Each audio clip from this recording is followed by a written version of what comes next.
Gold, trusted gold buyers. మీరు తాకట్టు పెట్టిన బంగారాన్ని విడిపించి ఈ రోజు ఉన్న మార్కెట్ ధరకు కొనబడను.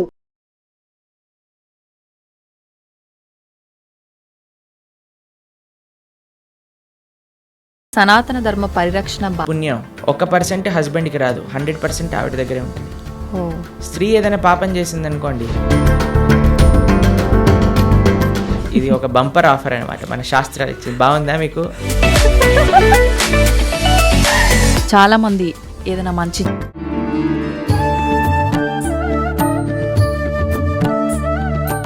నమస్కారం, వెల్కమ్ టు ఐ డ్రీమ్ ధర్మ మార్గం కార్యక్రమానికి స్వాగతం. నేను మీ విజిత. సనాతన ధర్మం అనే పదం ఒకప్పటి కాలంలో ఎలా ఉన్నా ఇప్పుడు మాత్రం చాలా ఎక్కువగా వినిపిస్తోంది. అసలు ఏంటి సనాతన ధర్మం వల్ల మనం ఏం నేర్చుకోవచ్చు, అది నేర్చుకోవడం వల్ల మన లైఫ్ ఎలా ఉంటుంది, ఎటువంటి మార్పులు వస్తాయి. ఇంకొకటి భగవద్గీత అంటే ఎక్కువగా మనం వింటూ ఉంటాం, చనిపోయిన వారి దగ్గర మాత్రమే ఇది ఎక్కువగా ప్లే చేస్తుంటారు అని చెప్పి. నిజంగా భగవద్గీత అంటే ఏంటి? ఇది నిజంగా మరణించిన వారి దగ్గర వినిపించేదా? అసలు ఏంటి దాని ప్రత్యేకత? ఇలాంటి మంచి మంచి విషయాలన్నీ ఇప్పుడు ప్రభుజీతో మాట్లాడి తెలుసుకుందాం. ప్రస్తుతం మనతో పాటు ఉన్నారు. గోవర్ధనికో విలేజ్లోని ఆశ్రమంలో వారి సేవలని అందిస్తూ భగవంతుడి యొక్క ధ్యానంలో నిరంతరం కృషి చేస్తూ, నిరంతరం భగవంతుడి ధ్యానంలో ఉంటూ ఎన్నో ప్రాంతాలలో వారి మాటల ద్వారా, వారి ప్రవచనాల ద్వారా అందరికీ అవగాహన కల్పిస్తూ మన సనాతన ధర్మం యొక్క గొప్పతనాన్ని, విలువలని మనందరికీ తెలియజేస్తూ ఉంటారు. వారే ప్రణవానంద ప్రభుజీ గారు. ఇప్పుడు ప్రభుజీతో మాట్లాడి మరిన్ని విషయాలు తెలుసుకుందాం. మంచి మంచి విషయాలు అడిగి తెలుసుకొని మీ అందరికీ తెలియజేస్తాను. హరే కృష్ణ ప్రభుజీ. నమస్కారం అండి. హరే కృష్ణ ప్రభుజీ. ఈ మధ్య కాలంలో, ఒకప్పటి కాలంలో కన్నా ప్రస్తుతం సనాతన ధర్మం అనే మాట ఎక్కువగా వినిపిస్తోంది. నిజంగా ఈ సనాతన ధర్మ పరిరక్షణ బాధ్యత ఎవరిది ప్రభుజీ? మీది, నాది, అందరిది. ఎవరైతే హిందువులు సనాతన ధర్మానికి చెందినవారు అని అనుకుంటున్నామో, ఎందుకంటే ధర్మో రక్షతి రక్షిత అని అన్నారు. మనం ధర్మాన్ని రక్షిస్తే ఆ ధర్మం మనకి రక్షిస్తుంది అని. ఇప్పుడు మీకు ఒక విషయం చెప్తాను. ప్రతి ఒక్కరి బాధ్యత చాలామంది ఏమనుకుంటున్నారంటే అండి, సనాతన ధర్మాన్ని రక్షించే వాళ్ళ బాధ్యత, గురువుల బాధ్యత, ఏదో గుళ్ళో ఉండే పండితుల బాధ్యత, లేదా కొంతమంది ధర్మ ధ్వజం పట్టుకున్న వారి బాధ్యత, మనదేం కాదు అని అనుకుంటున్నారని. కానీ అది కాదండి. ఎవరైతే ధర్మాన్ని అనుసరిస్తున్నారో వాళ్ళందరి బాధ్యత ధర్మాన్ని కాపాడుకోవటం.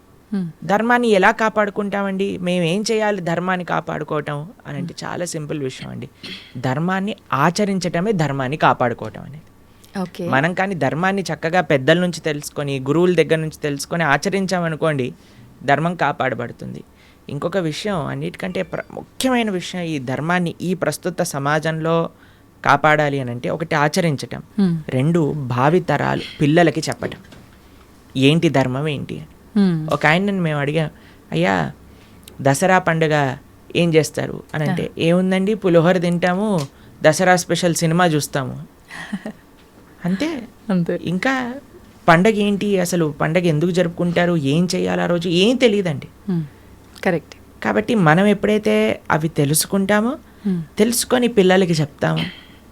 మనకి భాగవతంలో ఒకసారి కృష్ణ బలరాములు నంద మహారాజ్ దగ్గరికి వెళ్ళి, నాన్న ఈ ఇంద్ర పూజ చేస్తున్నారు, ఎందుకు చేస్తున్నారు, శాస్త్రంలో ఎక్కడ రాస్తుంది, ఎలా చెయ్యాలి అని అంటే పూర్తి డీటెయిల్స్ చెప్తారు నంద మహారాజ్. చిన్న పిల్లాడు కృష్ణుడు, అప్పుడు అన్నీ నేర్పిస్తారనమాట. అప్పుడు కృష్ణుడు అంటాడు, మనం ఇంద్ర పూజ చేయొద్దు, మనం ఏ దేవతారాధన చేయకూడదు, మనం గోవర్ధనుడి యొక్క పూజ చేయాలి, మనము సాక్షాత్తుగా గోవర్ధనుడు భగవత్ స్వరూపం, ఆయననే ఆశ్రయించాలి అని చెప్తే అందరూ కూడా కృష్ణుడు మాట విని గోవర్ధన పూజ చేస్తారనమాట. కాబట్టి ధర్మాన్ని కాపాడాలి, సనాతన ధర్మము, హైందవ సనాతన ధర్మాన్ని రక్షించాలి అని అంటే మనం ప్రాక్టీస్ చేయటం ఒకటైతే, పిల్లలకి నేర్పించటం మరొకటి. ఓకే. ఈ రెండూ కూడా చాలా చాలా ముఖ్యం మనకి ఈ సమాజంలో సనాతన ధర్మ పరిరక్షణ చేయటము. అయితే ప్రభుజీ, మనం ఇవి ఆచరించాలి అని అంటే తెలుసుకోవాలి, తెలుసుకున్నవి ఆచరణలో పెట్టాలి అని అంటే మనం నిత్యం, అంటే పొద్దున్న లేచిన దగ్గర నుంచి భగవంతుని స్మరణలో ఉండాలా? అసలు ఎవరిని స్మరించుకోవాలి, ఏ రకంగా స్టార్ట్ చేయాలి డే అని? చూడండి, ఒక రోజు మనకు వచ్చింది అంటే అది భగవంతుడి యొక్క కృప వల్లే కదండి. అవును. ఈరోజు మనకి ఈ జన్మ వచ్చింది అని అంటే స్వామిని స్మరించాలి. హరి హరి హరి హరి అని అంటాం మనం, హరి అష్టకము అని అంటాం అనమాట. హరినామస్మరణతో ప్రారంభం చేయాలి రోజు అని చెప్తారు. భగవంతుడికి, మన ఆచార్యులకి, గురువులకి అందరికీ ఒకసారి నమస్కారం చేసుకోవాలి. పృథ్వీని నమస్కరించాలి, ఎందుకంటే ఆవిడ మన జనని. కానీ ఆవిడ మనల్ని భరిస్తుంది కదండి. మనం ప్రతిరోజు అడుగు పెడుతూ ఉంటాం పృథ్వీ పైన, వివిధ రకములైన కృత్యములు చేస్తూ ఉంటాం అనమాట. కాబట్టి ఫస్ట్ లేవంగానే, ఎంతమందికి అలవాటు ఉందో లేదో తెలియదు కానీ ఫస్ట్ లేవంగానే భూమాతను స్మృశించాలి. శ్లోకములు ఉన్నాయండి, శ్లోకములు నేర్చుకోగలిగితే నేర్చుకోండి, కానీ ఆ భావన, అమ్మా నీ పైన అడుగు పెడుతున్నాను కదా, మమ్మల్ని క్షమించు, మమ్మల్ని రక్షించు అనే ఒక భావనతో మనము నేలని స్పృశించి నమస్కరించుకోగలిగితే అది చాలా అద్భుతమైన విషయం అనమాట. దాని తర్వాత మనం భగవంతుని స్మరించి పృథ్వీని స్పృశించి నమస్కరించుకొని మన గురువులకి ఆచార్యులకి నమస్కారం చేసుకొని, మీకు ఒక విషయం చెప్తాను, అన్నిటికంటే ముందు 2 అక్షరాలతో ప్రారంభమయ్యేది రోజు పూర్వకాలంలో, హరి అని. ఇప్పుడు కూడా 2 అక్షరాలతో ప్రారంభం అవుతుంది, కాఫీ అని. కరెక్ట్. కాఫీ అనకుండా పక్కన పెట్టి హరి అనటంలో నిద్ర లేవాలి. ఓకే. నిద్ర లేచిన వెంటనే స్నానం ఆచరించాలి. మీకు ఒక విషయం తెలుసా అండి, స్నానం అనేది సనాతన ధర్మంలో చాలా ముఖ్యమైన విషయం. మనము చాలామందికి అర్థం కాదండి, స్నానం లేకుండానే రోజును ప్రారంభం చేసేయటము, వంటింట్లోకి వెళ్ళిపోవటము, తర్వాత టిఫిన్ చేసేయటము, ఇలాంటివన్నీ చేస్తూ ఉంటారు. చాలా పెద్ద తప్పది. మనం ప్రొద్దున లేవంగానే భగవంతుని స్మరించుకొని ముందు చేయవలసింది స్నానము. స్నానంలో కూడా గంగే చ యమునే చైవ గోదావరి సరస్వతి నర్మదే సింధు కావేరి జలేస్మిన్ సన్నిధిం కురు, అన్ని నదులను కూడా గంగా జలమును యమునా జలమును మనం స్మరించుకొని స్నానం ఆచరించాలి. మీకు ఇంకొక విషయం చెప్తాను, చాలామందికి తెలియని విషయం. మన ధర్మం మనకి చెప్తుంది, స్నానం ఆచరించేటప్పుడు వస్త్రం లేకుండా స్నానం ఆచరించకూడదు. మనము ఒక బట్ట కట్టుకొని స్నానం చేయాలి. అది ఆ నీటికి, ఆ దేవతకి మనం ఇచ్చే గౌరవం అన్నమాట. ఓకే. కాబట్టి స్నానం ఆచరించేటప్పుడు అపవిత్ర పవిత్రోవ సర్వావస్థాన్ గతోపివ యత్స్మరేత్ పుండరీకాక్షం సబాహ్యాభ్యంతర శుచి పుండరీకాక్ష పుండరీకాక్ష పుండరీకాక్షాయ నమః. శ్రీ విష్ణు శ్రీ విష్ణు శ్రీ విష్ణు భగవన్నామ. ప్రొద్దున లేచినప్పటి నుంచి భగవన్న, స్నానం ఆచరించేటప్పుడు భగవన్న, భగవంతుడి ముందుకెళ్ళి భగవన్న, రోజంతా భగవన్న. ఎంత మనము భగవంతుడి యొక్క నామంతో మనము కనెక్షన్లో ఉన్నామనుకోండి, అంత మనకి స్పిరిచువల్ ఎనర్జీతో మనం రీఛార్జ్ అయిపోతాం అనమాట. మనకు ఆ స్ట్రెంగ్త్ వస్తుంది. మన రోజులో ఉండే ఆ ఒడిదుడుకులు అన్నీ ఉంటాయి కదండి, వాటన్నిటిని ఎదుర్కొనే ఒక శక్తి మనకి భగవన్నామస్మరణతో వస్తుందన్నమాట. కాబట్టి ప్రొద్దున లేచాక హరినామస్మరణ, దాని తర్వాత చక్కగా మనం చేయవలసినది స్నానము, దాని తర్వాత భగవద్ ఆరాధన. ఇవి చేసేసుకున్నాం అనుకోండి, మనం ప్రొద్దున లేవంగానే ఫోన్కి ఛార్జింగ్ పెట్టేస్తాం కదా, అలా మన శరీరం ఛార్జ్ అయిపోతుంది ఇవి చేసేసుకున్నా. దాని తర్వాత రోజులో ఉండే మన కార్యక్రమాలన్నీ కూడా మనం చేసుకుంటూ ఉండొచ్చు అనమాట. ఓకే. అయితే ప్రభుజీ, మనం ఆచరించే స్నానం ఎంతో ఇంపార్టెంట్ అని చెప్పి మీరు చెప్పారు. అది ఆచరించడం ఒక ఎత్తు అయితే సమయం కూడా ఇంపార్టెంట్ అని చెప్పి అంటుంటారు కదా ప్రభుజీ, ఏ టైంలో స్నానం ఆచరించాలి అని చెప్పి, అది ఎలా చూసుకోవాలి? మనము, మన శాస్త్రాలు చెప్తున్నాయి బ్రహ్మ ముహూర్తంలో నిద్ర లేవాలి అని. అంటే సూర్యుడు వచ్చే ముందు.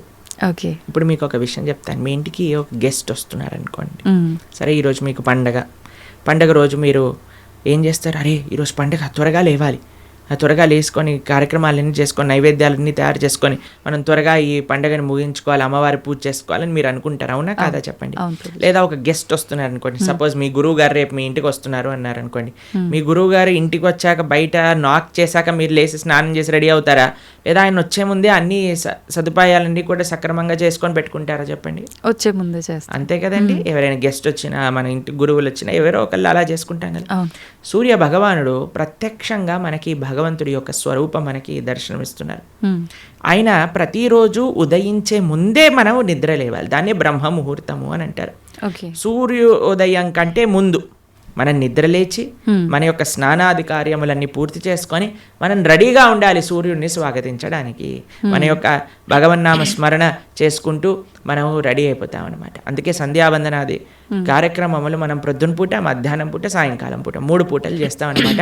ఆయన ఎవరికి చేస్తున్నాము అని అంటే సూర్యమండలంలో మధ్యలో ఉన్న భగవంతుడికి మనం చేస్తున్నాము. కానీ ఆయన మనకి భగవంతుడిని దర్శింపజేసే ఒక ప్రత్యక్షమైన క్యారియర్.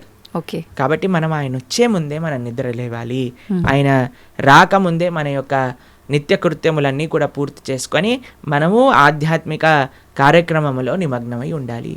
ఓకే. మీరు చూడండి, ప్రొద్దున పూట లేవటం అనేది అటు మన ఆరోగ్యరీత్యా, అలానే సామాజిక పరంగా, అలానే మన ఆధ్యాత్మికంగా, శారీరకంగా, అన్ని మానసికంగా అన్ని విషయములలో మనకి మంచి చేస్తుంది.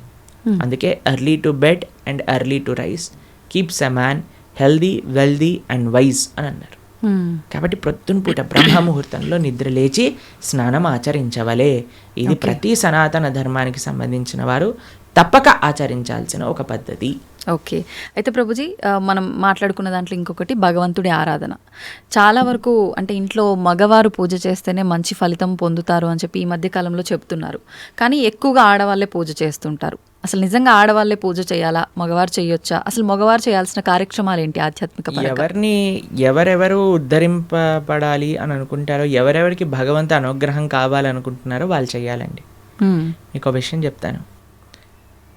ఒక మగవాడు పూజ చేసిన, ఆరాధన చేసిన, పుణ్యం చేసిన, పునస్కారం చేసిన దాంట్లో ఉండే 50% ఆడవారికి వెళ్తుంది. ఓకే. ఎంత? 50%. 50%. ఏదైనా పాపం చేశాడు అనుకోండి, దాంట్లో 1% కూడా ఆడవారికి రాదు. అదెలా ప్రభుజీ? మరి పుణ్యం అయితే పుణ్యం 50% వెళ్తుంది, పాపంలో వెళ్ళదు. ఓకే. స్త్రీ చేసిందనుకోండి పుణ్యం, 1% హస్బెండ్కి రాదు, 100% ఆవిడ దగ్గరే ఉంటుంది. స్త్రీ ఏదైనా పాపం చేసిందనుకోండి, దాంట్లో 50% హస్బెండ్కి వెళ్తుంది. ఇది ఒక బంపర్ ఆఫర్ అనమాట, మన శాస్త్రాలు ఇచ్చింది. బాగుందా మీకు? బాగా అనిపిస్తున్నట్టుంది మీకు. శిల్ ప్రభుపాదుల వారు ఒక దగ్గర ప్రస్తావన చేస్తారు, everybody has to fly their own plane అంటారు. మనకి అంబరీష మహారాజు గారి వృత్తాంతంలో వస్తుంది. అయినా ప్రొద్దున లేవంగానే నిరంతరము కూడా భగవంతుడి యొక్క ఆరాధనలో, ఆయన చేతులన్నీ కూడా భగవంతుడి యొక్క పూజలో, పాదాలు భగవంతుడి యొక్క ఆలయ ప్రదక్షిణలో, మనసు భగవంతుని చింతించటం. సవై మన కృష్ణ పదార విందయో వాచాంసి వైకుంఠ గుణానువర్ణనే కరే హరేర్మందిరమార్జనాదిషు అని ఆయన యొక్క దినచర్య మొత్తం చెప్తారనమాట. ఇక్కడ వారి భార్య ఆరాధనకి నీళ్లు తెచ్చి తేవడానికి హెల్ప్ చేసినా సరే ఆయన అనేవారట, నా పూజ నేను చేసుకుంటాను, మళ్ళీ నీ పూజ నువ్వు చేసుకో. ఆయన అన్ని సదుపాయాలు సమకూర్చుకొని, ఎందుకంటే చూడండి భగవంతుడితో మనకుండే రిలేషన్షిప్ ఎక్స్ట్రీమ్లీ పర్సనల్ అండి. స్వామి మన తండ్రి, స్వామి మన తల్లి. ఇప్పుడు చూడండి మీకు ఒక విషయం చెప్తాను. మన ఇంట్లో ఎవరిదైనా పుట్టినరోజు ఉందనుకోండి, మనం ఏం చేస్తాం, ఒకసారి మాకు ఈ సంఘటన ఎదురైందనమాట. నేను మా తమ్ముడు కలిసి మా అమ్మగారికి గిఫ్ట్ ఇవ్వాలి అంటే, మా తమ్ముడు అన్నారు, నువ్వు నీ గిఫ్ట్ ఇవ్వు, నేను నా గిఫ్ట్ ఇస్తాను. ఎందుకంటే అమ్మకి నీ గిఫ్ట్ వేరే, నా గిఫ్ట్ వేరే. ఎందుకంటే మన ఇద్దరికి అమ్మ కదా, కాబట్టి అమ్మతో నాకుండే రిలేషన్షిప్ ఒకటి, మా తమ్ముడికి ఉండే రిలేషన్షిప్ ఒకటి, అంతేనా? అయితే మేమిద్దరం అనుకున్నాం, సరే నేను నాకు తోచింది నాకు ఇష్టం ఉన్నట్టుగా నేను చాలా బాగా పెయింటింగ్ చేసేవాడిని అనమాట, డ్రాయింగ్ చేసేవాళ్ళం అనమాట. అయితే నేను ఇచ్చేస్తాను, నేను ఏదో ఒకటి స్కెచ్ చేసిస్తాను అంటే, మా తమ్ముడు అన్నాడు, నేను ఏదో ఒకటి తయారు చేస్తాను, ఏదో ఒక బొమ్మ లాంటిది ఏదో ఒకటి తయారు చేస్తాను, ఇస్తాము అని ఇద్దరం వేరు వేరు చేసి ఇచ్చామన్నమాట. అంటే ఎందుకు అని అంటే, మనకి మన ప్రేమను వ్యక్తపరచుకునే మార్గం ఒకటి, ఒక ఇంట్రెస్ట్, ఒక టాలెంట్, ఒక way of expressing hour love ఉంటుంది, అంతే కదా. అలానే భగవంతుడితో కూడా ఒక భర్త తన కర్తవ్యం, అరే నేను భగవంతుడి యొక్క మార్గంలో, నాకు భగవంతుడు అవసరము, అందరికీ భగవంతుడు అవసరమే కదండి. ఆయన అందరికీ తండ్రి, తల్లి, పిత, పరమాత్మ అందరికీ ఆయనే. కాబట్టి మనం ఎలా ఆలోచించాలి అని అంటే, ఒక హస్బెండ్ తన ఆరాధన తాను చేసుకోవాలి, ఒక వైఫ్ తన ఆరాధనలోకి సంబంధించిన విషయములని సమకూరుస్తుంది, వంట చేసిస్తుంది, పూలమాలలు కట్టిస్తుంది. దాని తర్వాత వారి హస్బెండ్ వెళ్ళిపోయాక వైఫ్ తన ఆరాధన తాను చేసుకుంటుంది, పిల్లలు వచ్చి దండం పెట్టుకుంటారు, ఏదో అమ్మ నాన్నలకి ఇద్దరికి హెల్ప్ చేస్తారు, అందరు కలిసి ఆరాధన ఒకటి ఉంటుంది, ఒక్కొక్కళ్ళు కలిపి ఆరాధన ఉంటుంది అన్నమాట. కాబట్టి ఏదో స్త్రీలు చేస్తే ఇల్లంతా బాగైపోతుంది అనే భ్రమలో నుంచి బయటపడండి, మీకు 1% పుణ్యం రాదు. కాబట్టి జాగ్రత్తగా మీ పూజ మీరు చేసుకోండి, మీరు బాగుపడాలి అని అనుకుంటే. కాబట్టి పురుషులు తప్పకుండా ఆరాధన చేయాలి. పురుషులు ఆరాధన చేస్తున్నారు కదండి, స్త్రీలు వదిలేయకూడదు. పురుషుడి ఆరాధన పురుషుడికి, స్త్రీ ఆరాధన స్త్రీ, పిల్లల ఆరాధన పిల్లలకి, అందరికి. ఇప్పుడు చూడండి, ఇంటి పెద్ద తింటే మిగతా వాళ్ళందరికీ కడుపు నిండిపోతుందా? లేదు, ఎవరికి వాళ్ళు తినాల్సిందే కదా అంతే ప్రభుజీ. కదండి. మీరు అంటారు కదా, అయ్యా మీరు తినండి, అయ్యా మేము పర్వాలేదు, మీరు తింటే మాకు తిన్నట్టే అని అంటారా? లేదు. లేదా మీ హస్బెండ్ వచ్చి అమ్మ నువ్వు తినేసేయి, నాకేం పర్వాలేదు, నువ్వు తింటే నేను తిన్నట్టే అంటారా? లేదు. కాదు కదా. మ్మ్. ఎవరెవరికి శక్తి కావాలంటే వారు భోజనం చేయాలి. మ్మ్. అలానే మనం కూడా మనకి శక్తి కావాలి, మనకి భగవంతుడి యొక్క కృప కావాలి అంటే మనం మ్మ్. భోజనం చేస్తే ఎలా అయితే మనకి శక్తి వస్తుందో మనము ఆరాధన చేసుకుంటే అలా మనకి భగవంతుడి యొక్క కృప అనేది లభిస్తుంది. ఓకే ప్రభుజీ, చాలామంది ఏదైనా మంచి జరిగినా చెడు జరిగినా నా అదృష్టం బాగాలేదు, నా రాత ఇంతవరకే ఉంది, భగవంతుడు ఇలా రాశాడు అని చెప్పి అంటూ ఉంటారు. నిజంగా అంటే మన చేతిలో ఏం ఉండదా మనం చేసే పనులను బట్టి మన లైఫ్ని డిసైడ్ చేసుకోవడం? భగవంతుడు పుట్టినప్పుడే అవన్నీ డిసైడ్ చేసి ఇలా అని చెప్పి చూస్తాడా? మనకి ఒక సర్కమ్స్టెన్స్ ఇస్తాడండి భగవంతుడు. హ్మ్. చాయిస్ ఎప్పుడు మన చేతుల్లోనే ఉంటుంది, మనం ఏం చేయాలి అని. ఫర్ ఎగ్జాంపుల్ మీకు ఒక విషయం చెప్తాను. ఒకరికి ఇల్లు రాసుంది, ఒకళ్ళి ఇల్లు మీకు మీ జీవితంలో కలుగుతుంది అని రాసి ఉంటుందండి. హ్మ్. కానీ ఆ ఇంట్లో ఏం చేస్తారనేది మీ చేతుల్లో ఉంది. ఓకే. ఇల్లు వస్తుందనే వరకు మాత్రమే మన చేతుల్లో ఉంది. ఇంట్లో ఏం చేస్తాం, మనం ఒక చక్కటి పూజ చేసుకుంటామా, పునస్కారం చేసుకుంటామా, లేదా 10 మందిని పిలిచి మందు పోసి డాన్స్లు వేస్తామా అనేది మన చేతుల్లో ఉంది. మీరు కానీ మంచి ఆరాధన చేసుకున్నారనుకోండి, ఆ పుణ్యాన్ని బట్టి మీకు నెక్స్ట్ ఏమవుతుందో రాసింది. లేదు మనం తప్పు చేసామనుకోండి, ఆ తప్పు బట్టి నెక్స్ట్ కర్మ ఏర్పడుతుంది అనమాట. What is return is what you will get. మనకేం వస్తుంది అని, దాంతో మనం ఏం చేస్తాము అనేది రాసలేదు. అది మనకు వదిలేశాడు భగవంతుడు. మన విచక్షణతో మంచి మనస్సుతో మనం దాన్ని ఆచరణ చేయాలి. అంటే మన చేతిలో ఉన్నట్టే 100% మన చేతుల్లో ఉంది. ఇప్పుడు అంటుంటారు కదా, పరిస్థితులను బట్టి ఇంట్లో వాతావరణాన్ని బట్టే పిల్లల బుద్ధులు కూడా అని చెప్పి. ఇప్పుడు ఇది కూడా అలాగే భగవంతుడు మనకు ఒక ప్లాట్ఫామ్ ఇచ్చి వదిలేశారు, ఎలా అనేది మన చేతుల్లోనే ఉంది. ఇప్పుడు మీకు ఒక ఫోన్ ఇచ్చారనుకోండి, ఫోన్ ఇచ్చారు, ఫోన్తో మీరు ఏం చేయొచ్చు అనేది మీ చేతుల్లో ఉంది. ఒకళ్ళు ప్రవచనమైనా అయినచ్చు, లేదా పిచ్చి పిచ్చి సీరియళ్ళు సినిమాలైనా చూడొచ్చు. ఫోన్ రావటం మన చేతుల్లో ఉంది, దాంతో ఏం చెయ్యాలి మీ చేతుల్లో. ఇప్పుడు మీరేం చేస్తారు, పిల్లల్ని స్కూల్లో వేస్తారు, మంచి స్కూల్ చూస్తారు. అరే ఈ పిల్లలు మంచి చదువుకోవాలి, మంచి స్కూల్లో చదువుకుంటే వాళ్ళు మంచి మార్గంలోకి వెళ్తారు. కష్టమైనా ఏదైనా సరే కష్టపడైనా సరే వాళ్ళని మంచి స్కూల్లో జాయిన్ చేస్తారు. మంచి స్కూల్లో జాయిన్ చేశాక వాడు చదువుతాడా లేదా అనేది ఎవరిపైన నిర్ధారణ పడి ఉంటుందండి? వాళ్ళపైన. ఒక స్కూల్లో ఒక టీచర్ 10 మందికి ఒకటే రాగంగా చదువు చెప్తుంది, కానీ ఒక్కొక్కరు ఒక్కొక్క విధానంగా చూసుకుంటారు. ఎందుకు? వాళ్ళ శ్రద్ధ బట్టి. ఓకే. అలానే మన జీవితంలో కూడా ఏమీ నీ దగ్గరకు వస్తుంది అనేది రాసి ఉంటుంది, దాన్ని ఎలా యూస్ చేస్తావు అనేది నీ చేతుల్లో ఉంది.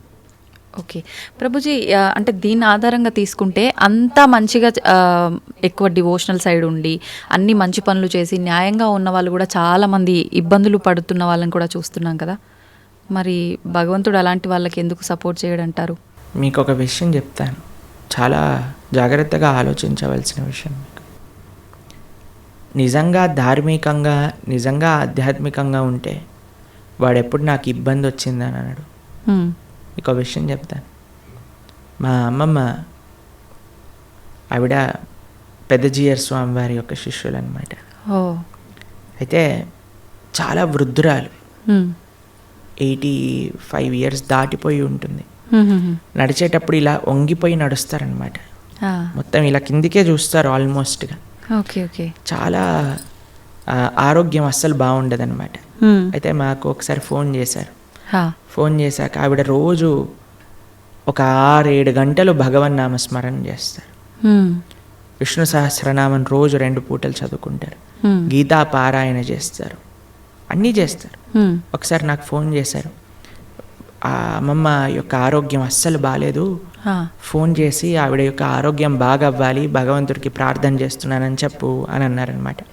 అస్సలు అంటే అస్సలు బాగాలేదండి ఆరోగ్యం. అప్పుడు మేము ఫోన్ చేశాం, ఫోన్ చేసి మీకోసం ప్రార్థన చేస్తామండి, మీ ఆరోగ్యం బాగా అవ్వాలి అని అంటే ఆవిడ అన్నారు, ఆరోగ్యం కోసం ప్రార్థన చేయాల్సిన అవసరం లేదు, ఈ ఆరోగ్యంలో తక్కువ ఎక్కువ అవుతూనే ఉంటుంది, నేను భగవంతుని ఎల్లప్పుడూ గుర్తుపెట్టుకోవాలి, మా ఆచార్యులు చెప్పిన విషయాలన్నీ మాకు గుర్తుండాలి, చనిపోయే చిట్ట చివరి క్షణంలో ఆ స్వామి యొక్క ఆ స్మరణ నాకు రావాలి అని దండం పెట్టుకో, ఆరోగ్యం గురించి దండం పెట్టుకోవాల్సిన అవసరం లేదు అని చెప్పి.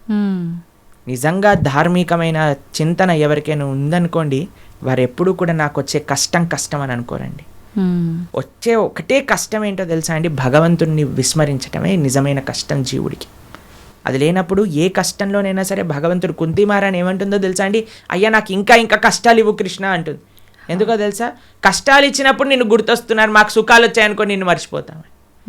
కాబట్టి ధార్మిక చింతన ఉన్న ఏ వ్యక్తి కూడా కష్టం వచ్చింది అని అనుకోడు, ప్రతి ఒక్కటి భగవత్ ప్రసాదంగా స్వీకరిస్తారు. ఓకే, అది ముఖ్యమైనది. నాకు ఎంతోమంది మీకు విషయం చెప్తాను. శ్రీల కదంబకానన స్వామి అని మా ఇస్కాన్లో ఒక స్వామీజీ ఉంటారనమాట. ఆయనకి 4th స్టేజ్ క్యాన్సర్. ఈరోజు టెస్ట్కి వెళ్ళారు, తెలిసిపోయింది, రేపు అడ్మిట్ అవ్వాలి డాక్టర్ అని చెప్పారు. మీరు ట్రీట్మెంట్లో ఉన్నారనుకోండి, 1 year మీరు హాస్పిటల్లో ఉండండి, మేము మీకు ట్రీట్మెంట్ చేస్తాం, ఒక 2-3 సంవత్సరాలు బ్రతుకుతారు మీరు అన్నారు. ఆయన అన్నారు, భగవంతుడు ఇచ్చిన జన్మ నాకు, దీన్ని భగవంతుడి యొక్క సేవలో వినియోగించుకోవాలి. 2-3 సంవత్సరాలు ఎక్స్ట్రా బ్రతకడం వల్ల ఏం చేసేది లేదు, కాబట్టి నేను బృందావనానికి వెళ్ళిపోతాను అని అన్నీ వదిలేసి బృందావనానికి వచ్చేసారు. సంవత్సరం పాటు అక్కడ పూర్తిగా తెలుసు ఆయనకు, ఒక్కొక్క రోజులో నా రోజు అయిపోతుంది, ఇంకా డాక్టర్స్ చెప్తున్నారు ఇంకా 10 రోజులు, ఇంకా 2 రోజులు, ఇంకొక రోజు మాత్రమే. బిందాస్గా కూర్చొని చేర్పైన వాళ్ళ శిష్యులందరికీ కూడా ఉపదేశం చేసి, కీర్తన చేస్తూ, భగవన్నామ స్మరణ చేస్తూ, విగ్రహాలు ముందే పెట్టుకొని రోజు ఆరాధన చేస్తూ, చిట్ట చివరి రోజు కూడా నవ్వుతూ బ్రహ్మాండంగా ఆనందంగా ఆ మృత్యు యొక్క ఒడిలోకి, అంటే భగవద్భక్తులకు మృత్యు రాదండి, శ్రీకృష్ణ పరమాత్మ డైరెక్ట్గా వస్తారనమాట. కాబట్టి కష్టం ఏమి కష్టం కాదండి ఈ ప్రపంచంలో. కష్టం వచ్చినా సరే అది మనం పూర్వజన్మ చేసుకున్న ఫలము. ఇప్పుడు మీరు ఆయన మంచోడు అని అంటున్నారు అంటే, లేదా మంచి చేస్తున్నారు అనుకుంటున్నారు, ఇంతకు ముందు ఏం చేశామో మీరు చూసారా? లేదు. మనం ఇంతకు ముందు జన్మలో ఏం చేసుకున్నామో మనకు తెలియదు కదా. కాబట్టి కష్టం వస్తుంది అని అంటే అకారణంగా కష్టం ఎందుకు ఇస్తాడండి? భగవంతుడికి ఏం పని లేదా? ఆయన ఇక్కడ ఉన్నారు కదా హైదరాబాద్లో మూసాపేటలో, ఆయన కష్టం ఇవ్వండి కొద్దిగా చూద్దాం ఎలా బాధపడతాడో అని ఆయన ఏమన్నా పైన వైకుంఠం నుంచి ఆ పని చేస్తున్నారు చెప్పండి? లేదు.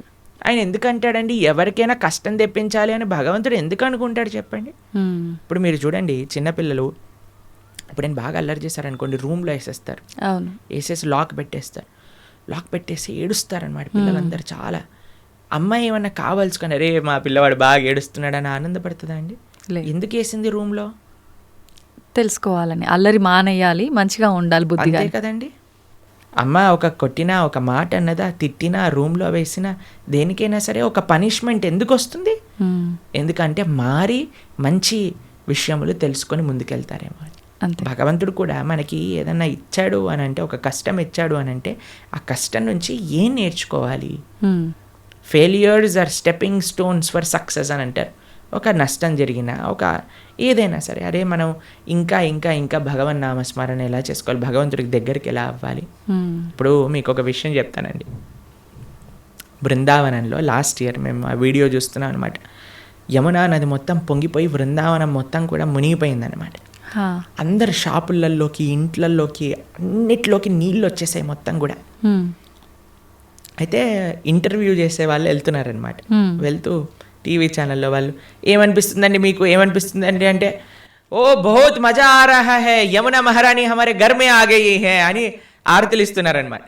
వాళ్ళకి ఏమనిపించట్లేదు, వాళ్ళ సామాన్లు కొట్టుకుపోయాయి, వాళ్ళ షాప్ పాడైపోయిందని, యమునా మహారాణి హమారే ఘర్ పధార్ రహీ హై, యమునా మహారాణి హమారే షాప్ మే ఆ గయి హై, అందరు కీర్తన పెట్టుకొని డాన్స్ వేస్తున్నారు అనమాట.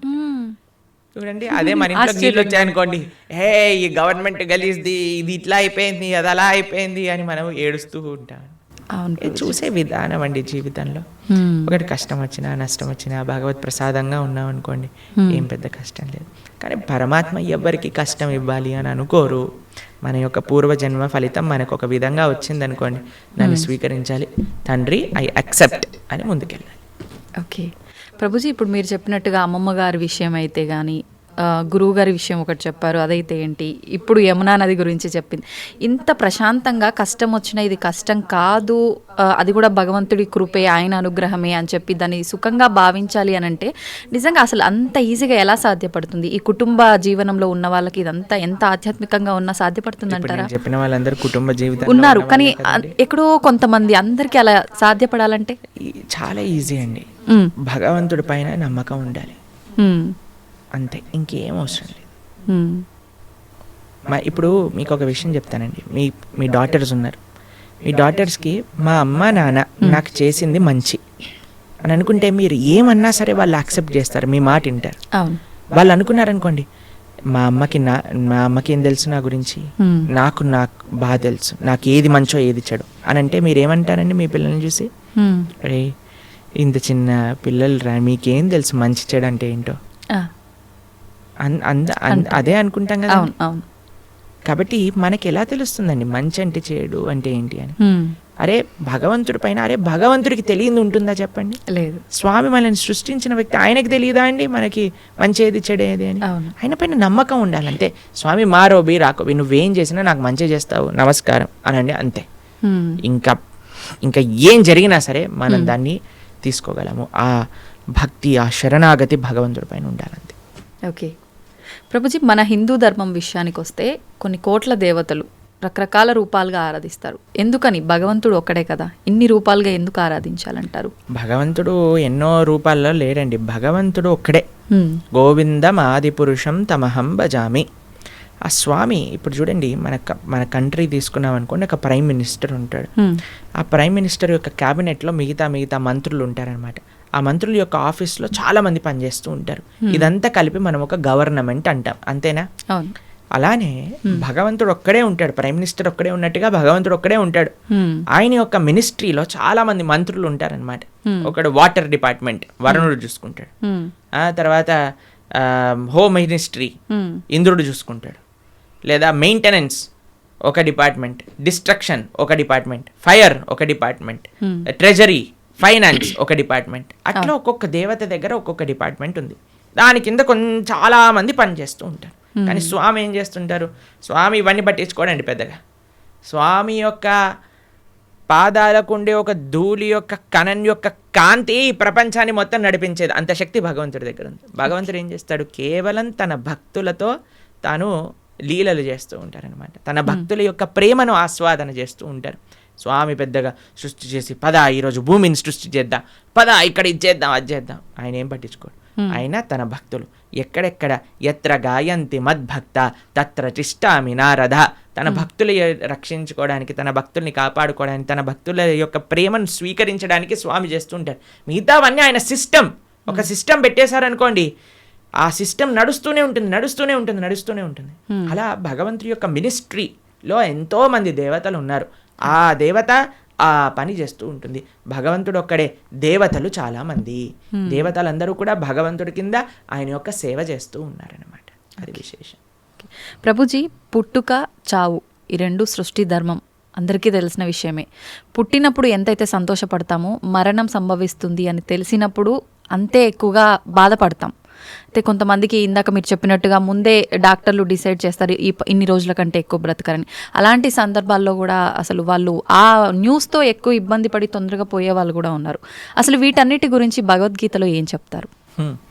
ఎవరికైతే తన పైన కాన్ఫిడెన్స్ లేదో వాడు భయపడాల్సిందే కదండి. మనం చేసిన పాపాలు, మనకుండే అనుబంధాలు ఎక్కువ ఉన్నాయనుకోండి, ఆ జీవుడు చాలా కష్టపడతాడు పోవడానికి. ఇప్పుడు అందరికీ భయం ఏంటండి? చావే కదా భయం. రోగం రాకూడదు, తర్వాత ముసలి వాళ్ళు అవ్వకూడదు, అందుకే కదా ఎక్కడ ఇచ్చిన వైట్ హెయిర్ వచ్చేసినా పెయింట్ వేసేస్తాము.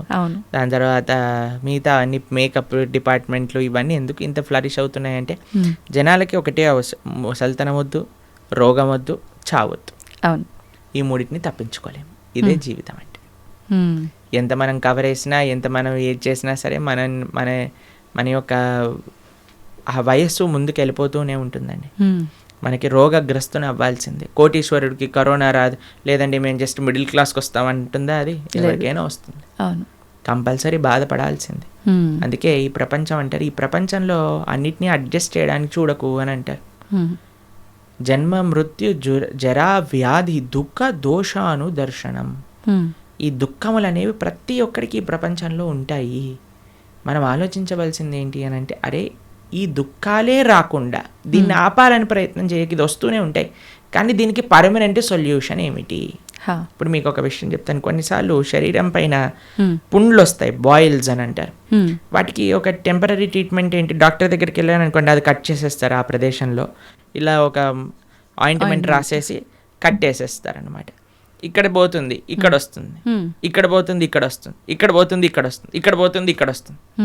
అది ప్రతిసారి వచ్చినప్పుడల్లా కట్ చేసేసుకొని ఆయింట్మెంట్ రాసేసుకొని పూసేసుకోవటం ఇదొకటి.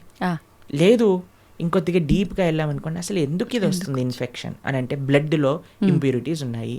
సరే, let me cleanse my blood, ఆ రక్తాన్ని క్లెన్స్ చేద్దాం అని ఆ క్లెన్జింగ్ ప్రాసెస్తో ఉన్నారనుకోండి, పర్మనెంట్గా అసలు బాయిల్సే రావు కదా. అవును. మనం ఏం చేస్తున్నాం, మరమ్మత్తు చేస్తున్నాం, చిన్న చిన్న మరమ్మతులు చేస్తున్నాం అనమాట. పుండిని ఊదుతున్నాం మనం. అరే, పుండే రాకుండా చూసుకో అని ఆధ్యాత్మిక మార్గం చెప్తుంది. కాబట్టి మనం ఏం చేయాలి, ఆ బ్రహ్మభువనాలోక పునర్ ఆవృత్తినో అర్జున మాముపేత్యతు కౌంతయ్య పునర్జన్మన. భగవంతుణ్ణి ఆశ్రయించాలి. భగవంతుణ్ణి చేరుకున్న వాడికి ఎప్పుడు మళ్ళీ ఇలాంటి కష్టములు రావు.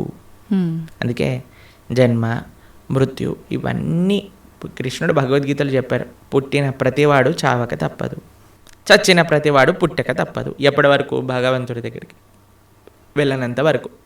అందుకే మన మానవ జన్మ యొక్క ప్రయోజనం ఏంటి అంటే స్వామి దగ్గరికి వెళ్ళి స్వామి యొక్క సేవ చేయటము.